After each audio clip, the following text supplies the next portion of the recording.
offer the best grooming patterns for you.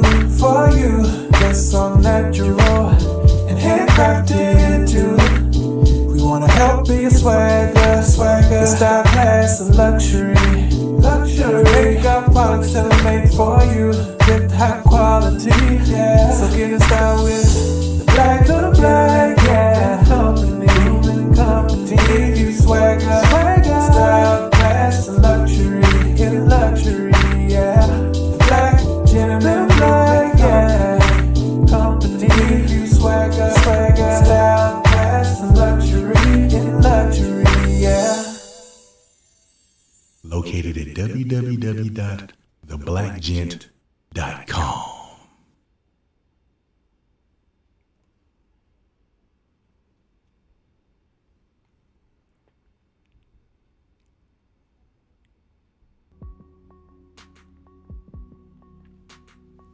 Yo.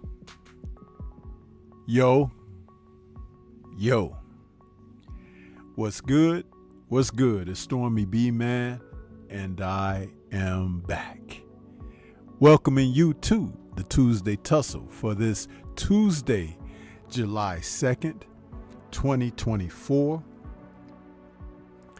And we are calling this episode To Compete at the Highest Level, both in life as well as in boxing, to be able to bring your very best, to be able to face the music, sometimes you have to change that music and dance to your own tune. Yeah. You know, when you talk about competing at the highest level, that means that you are shooting for something more than the mere average, huh? More than just run of the mill, huh?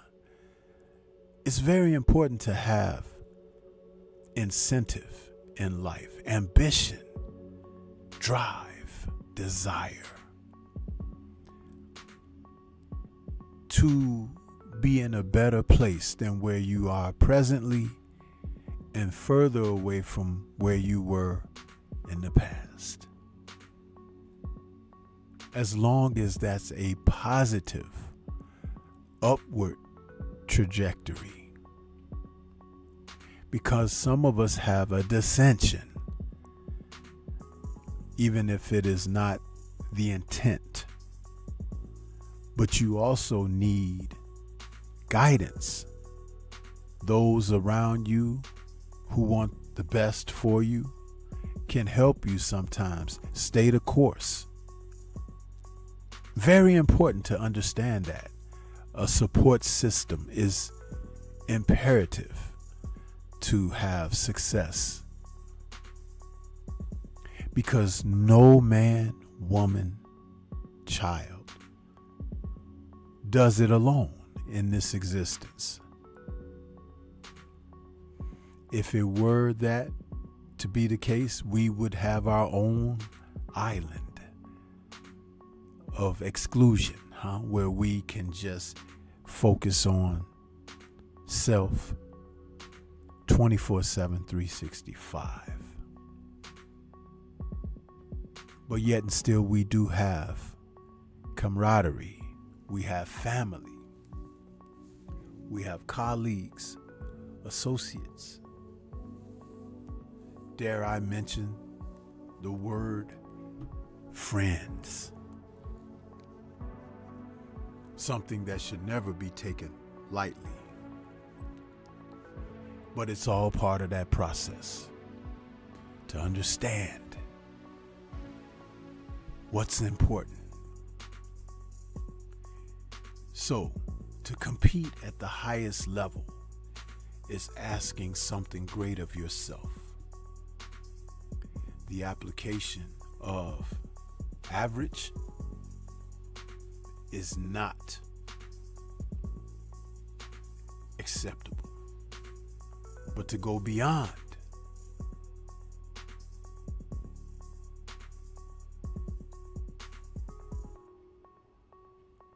I remember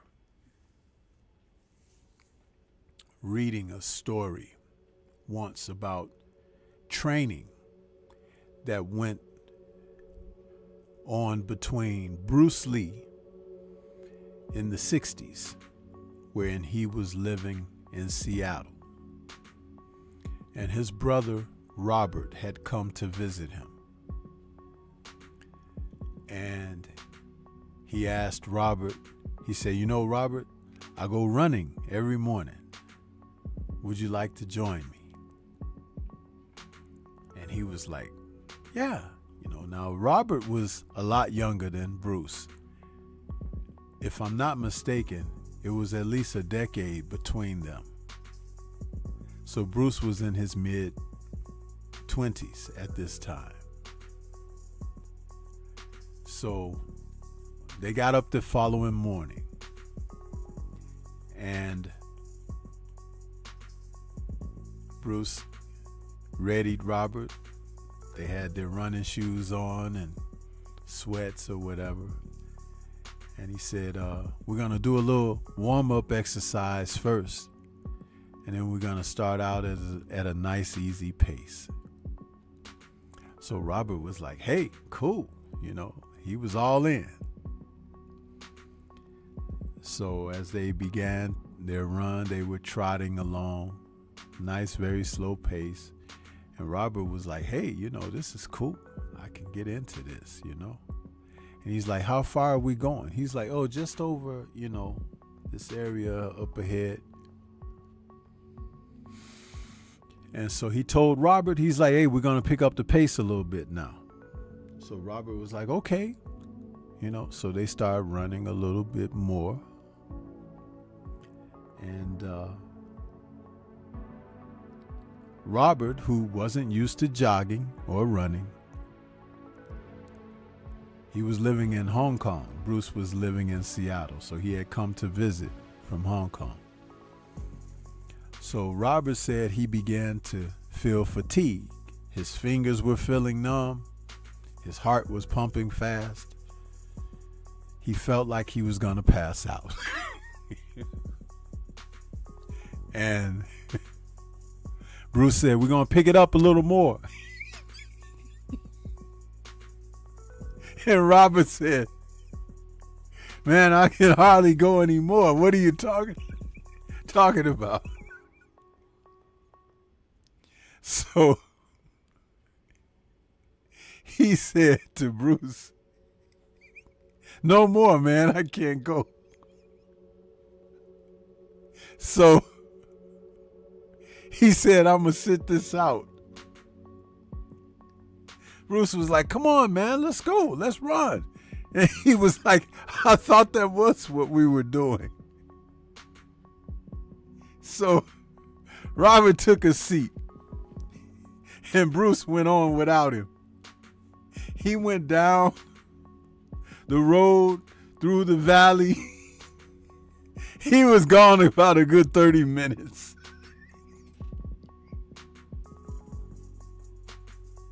When he came back, Robert still hadn't finished resting from the length of time they had started out. And he said, come on, man, we're going home now. Robert was like, man, that's crazy. I ain't running with you no more. And the whole point of this story is Bruce has set out to do his exercise and push the envelope. And he thought that his brother might want to try to keep up with him. And he did try. But understand this, if you're a guy who's been running every day for years, and then you bringing somebody along that this is their real first time, you can't expect them to go like you're going, huh? The difference between average and the highest level, you know? And the funny thing is that, it's a story that some of us in life, we go through our experiences, our life experiences. And you find yourself winding down. And then something says, hey man, I think I need to kick into another gear. If you don't have that decides to kick into another gear within you, you need to find that, huh? You really do. Because that's the difference between achievement and complacency, contentment. Complacency and contentment are dangerous, especially when there's no incentive, there's no drive, ambition. But you need to know these things. It's one of the reasons why the Tuesday Tussle speaks about the marriage between boxing and regular everyday life. Going to take a moment and see who we got in the chat here. Do a roll call. See who we got with us today. Universal Truth in the building early with the channel emojis. What's happening with you, brother? Appreciate you coming out there saying salute, sensei. Very early before the show, Chiquila Fields saying salute, Stormy B-Man. Salute to you, Chiquila. First time seeing you out there in the chat. Don't know how long you've been rolling with Stormy B-Man's channel, but welcome all the same. William Old School, my brother, is out there this evening saying, salute Stormy B, man, peace, and everyone smash the like button when entering the building. Peace.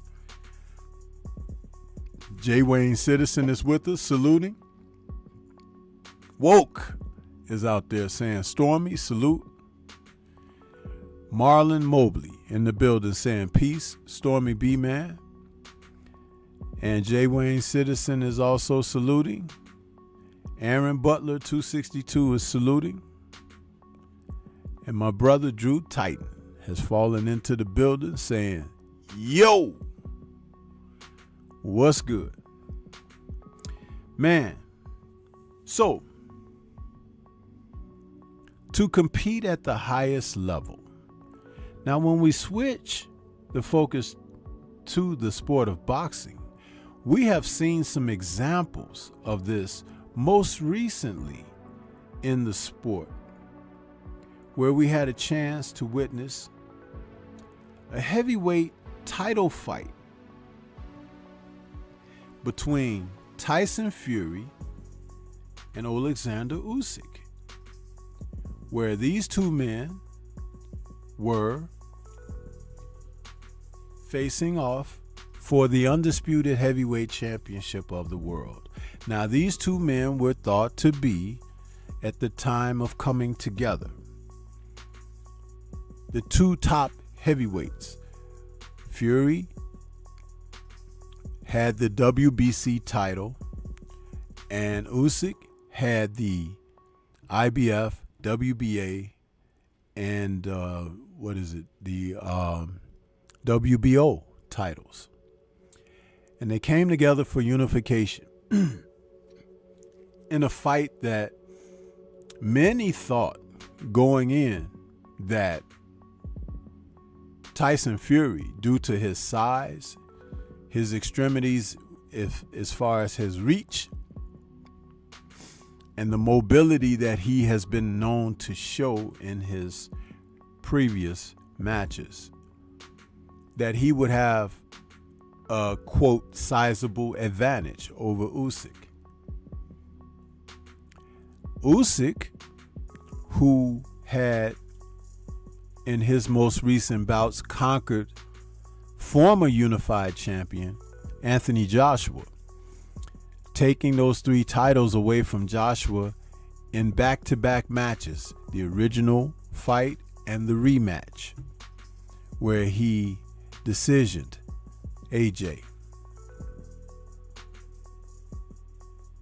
If you look at the 3 of them, AJ, Usyk, Fury, you could possibly consider them the 3 top heavyweights in the division. Now, at one time, Deontay Wilder was a part of that consideration as well. But the 3 of these guys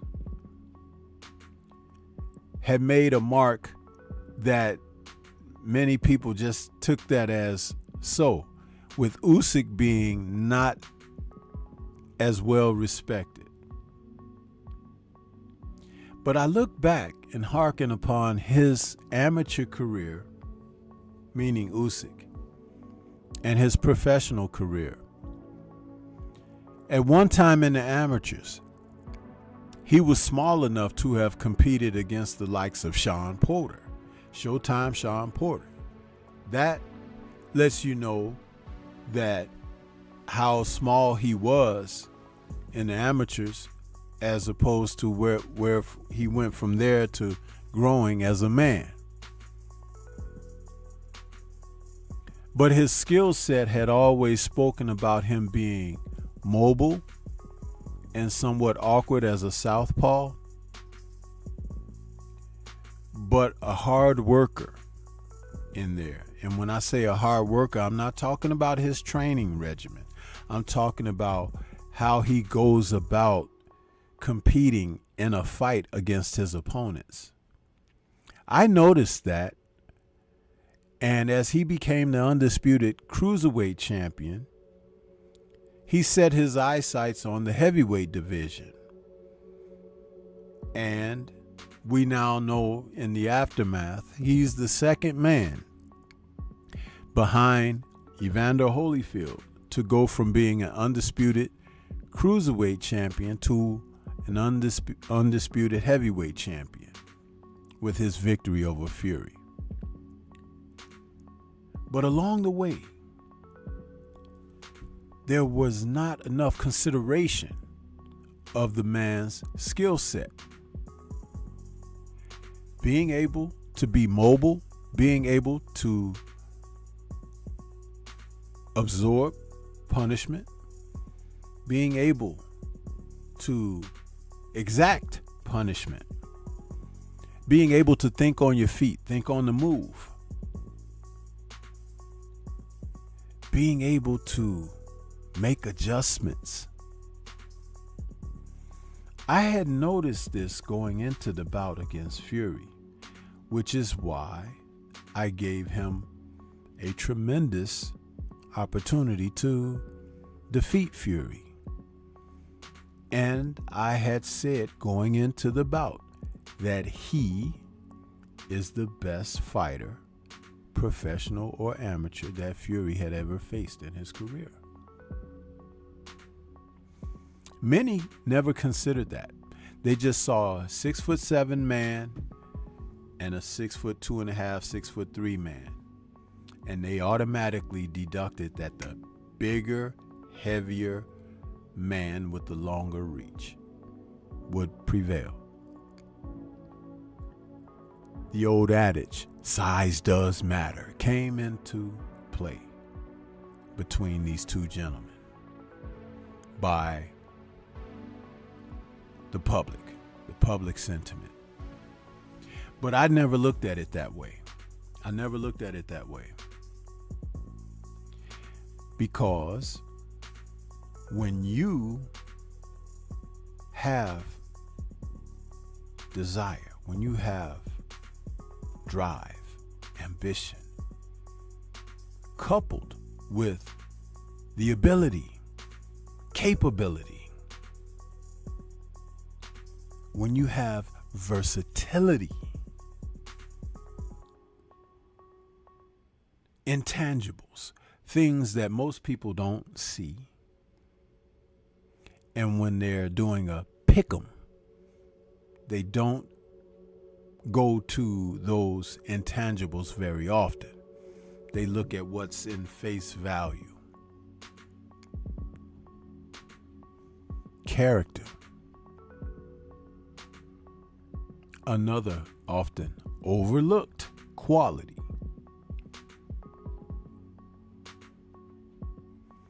But these virtues, these ethics, assist in one being able to compete at the highest level. Many people fail when they don't get that opportunity to challenge themselves. They're like Robert Lee when his brother Bruce was asking him to go for a morning run with him. They've already written their limit, and they won't go beyond that. There was another student that Bruce had, famous writer from Hollywood, Sterling Silliphant, a man who was very much responsible for numerous television shows and screenplays.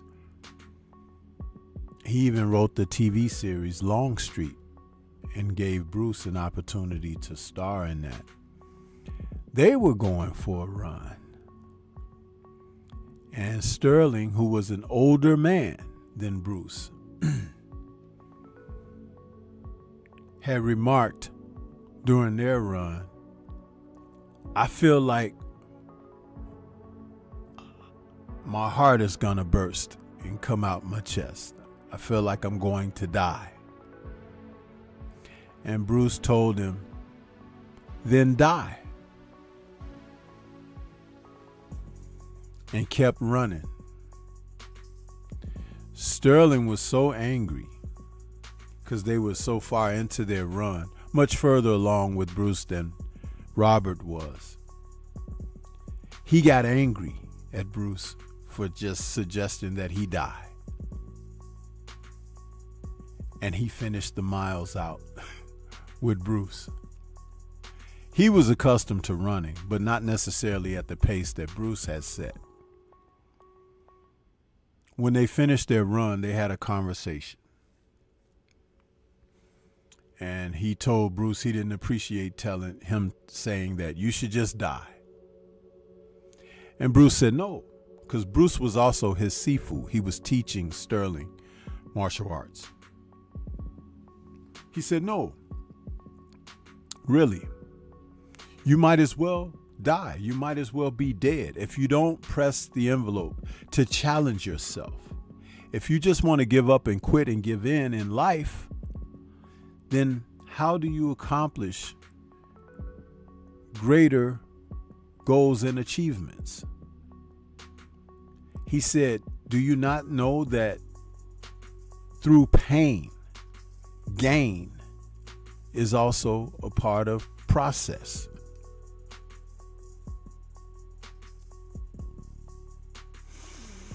A lesson for us all.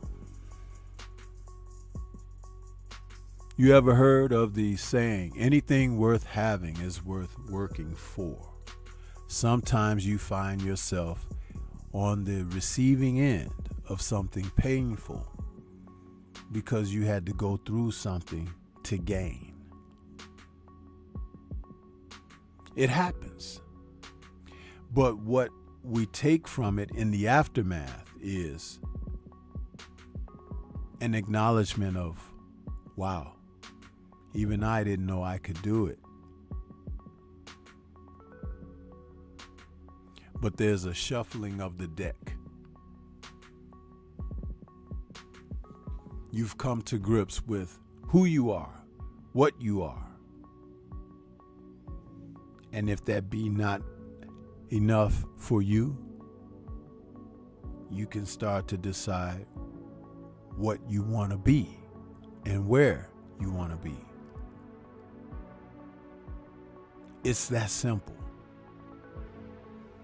So to compete at the highest level, be a part of this process. In the battle between Fury and Usyk, we saw Fury get into a place of safekeeping, maybe. He began to find a rhythm. His jab was working. He was pulling ahead of Usyk in the boxing department. And people were thinking, because he has strung a few rounds together, here we go. This is where Usyk meets his fate. But unbeknownst to the casual observer and even boxing pundits, Alexander Usyk has something that he does in his matches where he collects data from his opponents and can even appear to be losing a round or two, when what he is actually doing is collecting the data on what his opponent is doing and figuring ways to counter that going forward, all the while preserving some of his own energies and making certain he doesn't get hurt during this process. Ring generalship, ring IQ. Now, I would dare not accuse that of being where he may give rounds away. But he knows that he has 12 to work with. So it's not a sprint. It's a marathon. Long distance.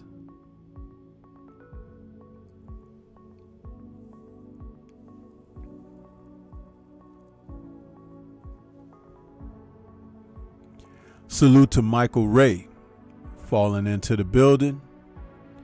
KG is out there. What's happening with you, KG? Adrian Viet, the Jab Jamboree, Act Reacher, my brother. How you doing this evening? Good to see you all. Good to see you all. Now, Usyk,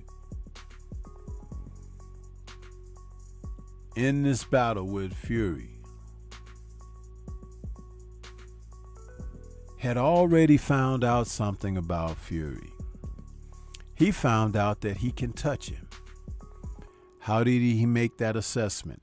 In the first couple of rounds, he threw a variety of punches at Fury in close range, at mid-range, and jabs somewhat from distance.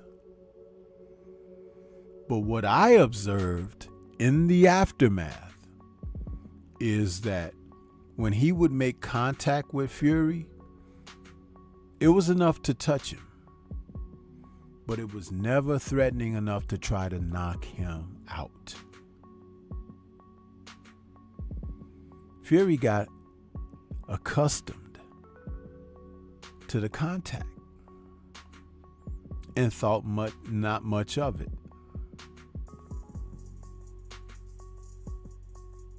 Speed up to about that 8th and 9th round,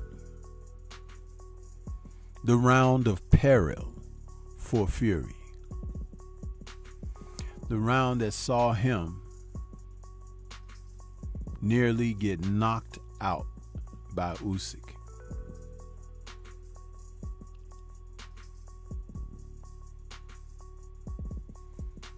Usyk made an adjustment in the fight. In those rounds, he put some meat on those shots. The same ones that could touch Fury early. Tag, tap, slap. Then, boom. Fury's reaction, if you go back and watch the fight, was, oh, that's nothing. What? My legs. Yeah. That's an experienced fighter. It's really amazing because you don't see a lot of fighters today using what Usyk used against Fury, but fighters of just a couple of generations ago did it all the time. That era of Leonard and Duran and those guys, and going back, Salvador Sanchez. And when I mention Duran, I'm talking about Duran from the early 70s, the lightweight.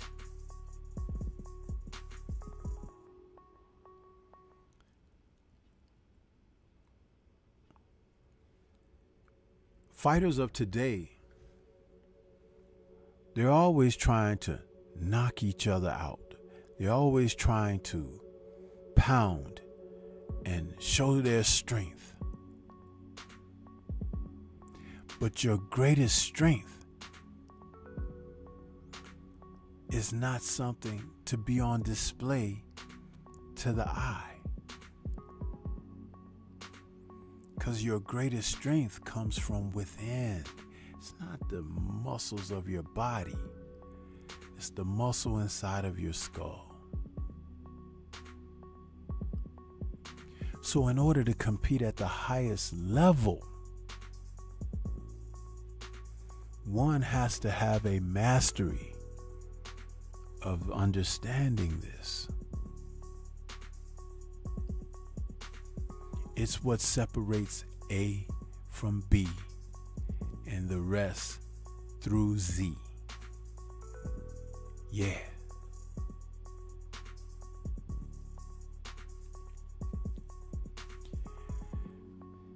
It's not something that you can just, I got you. But application is important.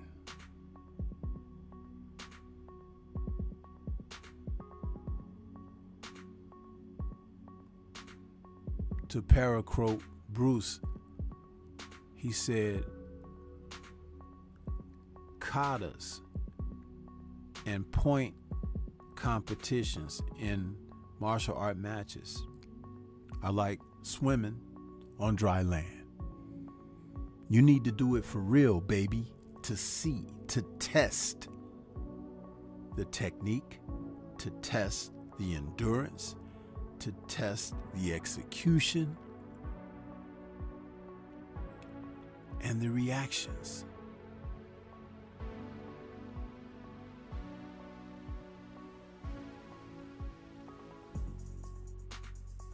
If you got hit hard here,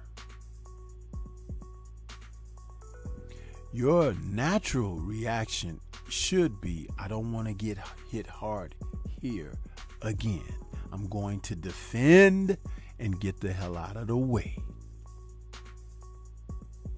But if we were just creating hypothesis, what if? Then you could come up with all types of scenarios and excuses. But as Emmanuel Stewart once said, one left hook on the chin changes all of that. It does make a difference, people.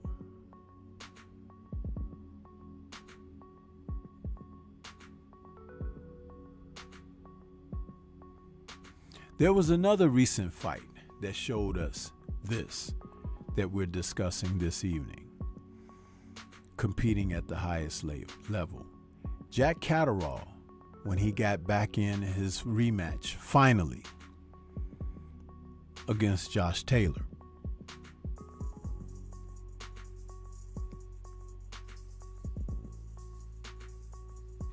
Catterall, who many felt defeated Taylor the first time they fought when Taylor was the undisputed junior welterweight champion. A decision gone bad. But he pined for that rematch. He wanted Josh Taylor because he knew he had defeated him the first go round. They just didn't give him the decision.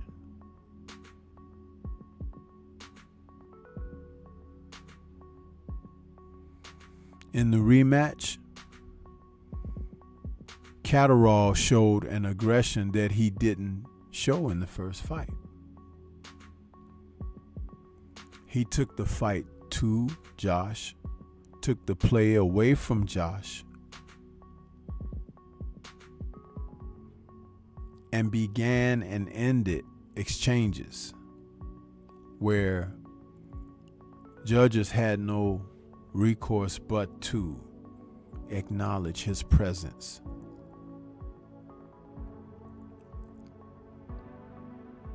To compete at the highest level means that you leave no stone unturned, that you make others take note of your presence, of where you stand and what you stand for.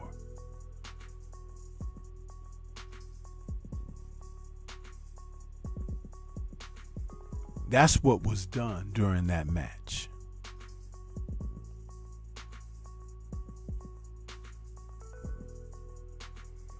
It's something very, very striking, but at the same time, so simplistic that we often take not the proper consideration. Often.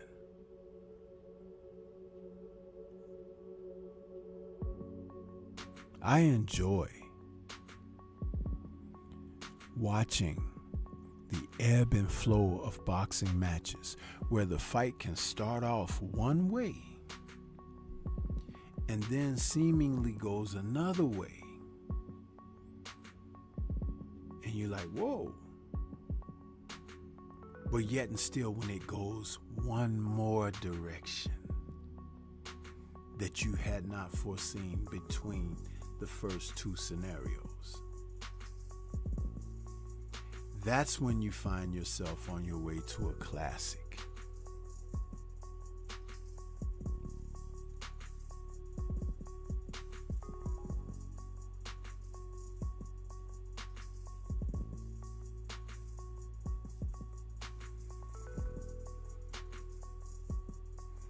That is also when you see something like we witnessed this past weekend.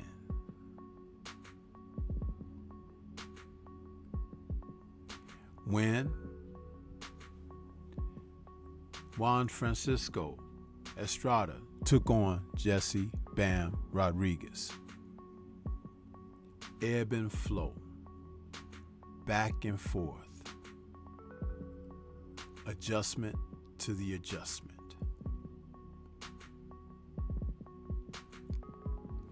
I will still say that Estrada did himself a tremendous disservice being inactive for over a year, almost 18 months before he took on a fire plug like Bam Rodriguez. But where this fight fits into what tonight's narrative speaks on is Bam took the fight to Estrada early, even dropping Estrada for the first time in his career. He went down, and Bam looked like everything that they had said positively of him. But hold your horses, because even if he wasn't as sharp as he may have needed to be on this night, Estrada came back, and the champion and he rose to the occasion to put Bam on the canvas. Yeah. And though it may have even been a flash knockdown, the fact that he had the commitment to step in and deliver the punch that would set Bam on his rear end spoke volumes about who he was as a fighter.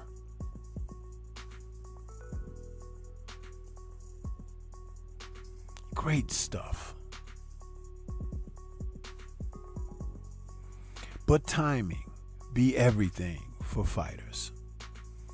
And when you're young, like Bam is, and you're fighting as frequent as he does, timing is not an issue. But when you're an older veteran, wily, experienced,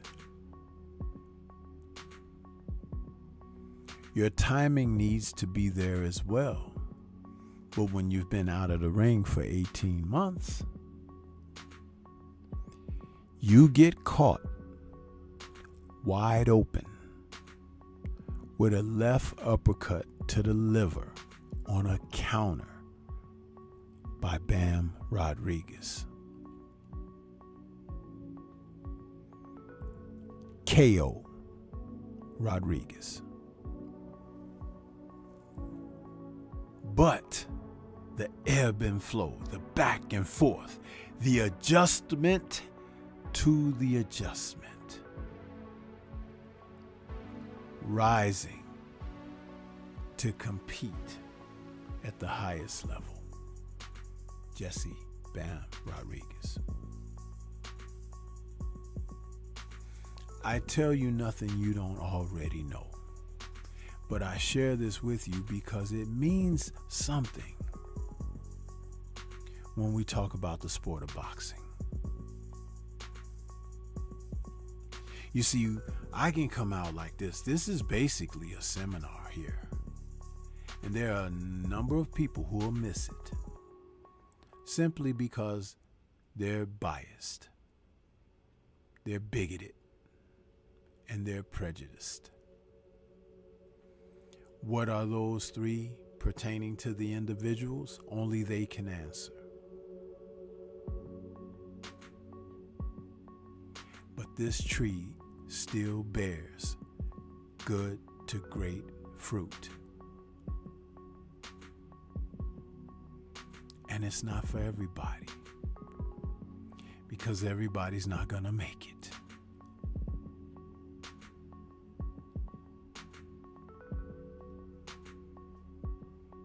Christ was known to say, "My sheep know my voice."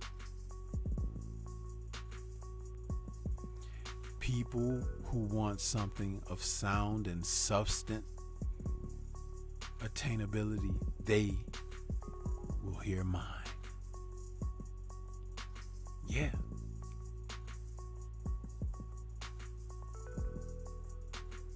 It's as simple as that. I shouldn't have to ask you to do your part. You should be willing to initiate that on your own accord. Something as simple as smashing the like button, sharing the content to your platform or your social media accounts. Some of you have more than one. Some of you have troll accounts. Share the damn media. But I shouldn't have to say that. We should be able to get to the nitty and the gritty of what this content is all about each and every time the live button is hit. But there's a struggle for some. You don't struggle to smoke that stuff. You don't struggle to drink that stuff. And you don't struggle to go out there and misbehave with all of that foolish stuff. So why you can't bring yourself to do something so simple?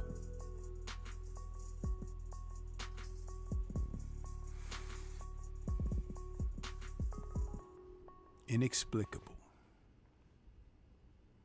But it is what you do.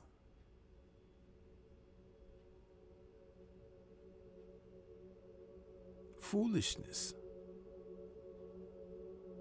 is what you do.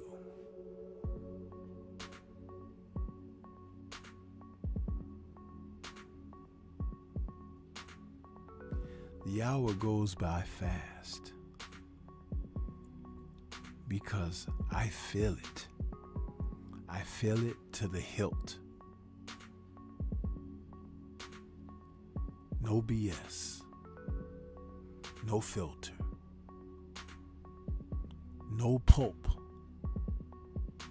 All nectar. The choice is yours. What you do with it.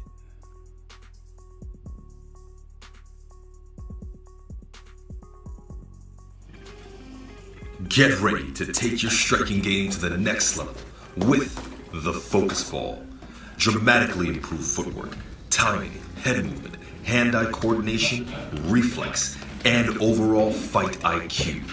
It's lightweight and extremely portable, so you can train every time, everywhere. When you don't have a coach to do mitt work, get a Focus Ball. When you don't have a heavy bag to hit, get a Focus Ball. When you don't have a sparring partner, get yourself a Focus Ball.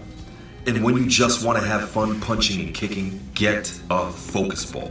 When you train with the Focus Ball, you train your eyes and your brain to read punches so that you can hit and not get hit, making this very simple device a must-have for all combat sports athletes and enthusiasts alike. So if you want to take your striking game to the next level, don't wait. Get the Focus Ball now.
Yeah. So, I want to say salute to my brother Michael Ray II out there with that super chat. Thank you so much, brother, for your donation. We are working it here on this channel. Stormy B-Man has plenty for you. I've told you time and again, the Tuesday Tussle is a show that can talk about real life as well as the lessons of the ring. And there's so much to still be said and attributed. But that's why it's a weekly show. It is an endless well of knowledge coming through here. It's great stuff, man. Share the content. Salute to the brother Universal Truth out there in the super chat. Thank you as well. But this is what we do over here. Huh? Yeah. And to keep it at an hour, I think that's all that's needed, because to be able to do that can provide enough to fill your cup until you return next week for a refill. Yeah! With that being said, we're going to get ready to get on up out of here. I appreciate everybody that came out and decided to smash the like button. I know it's difficult sometimes. It's tough on you, huh? But you do it anyway, huh? Just like when you go out there and you hit that liquor aisle in your store, and you do it anyway, huh? Yeah. But I've got something to fill you up, and it might not get you high, but it'll lift you high, huh? And some of you may enjoy being uplifted. Others, you don't know where your bearings are, because you need to get those chemicals out your body, along with other filth. Yeah! So that being said, shout out to the mighty LDBC. And we catch you guys on the next one. Peace, and have a great 4th of July holiday, you all. See you next Tuesday.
What do you think of me, girls?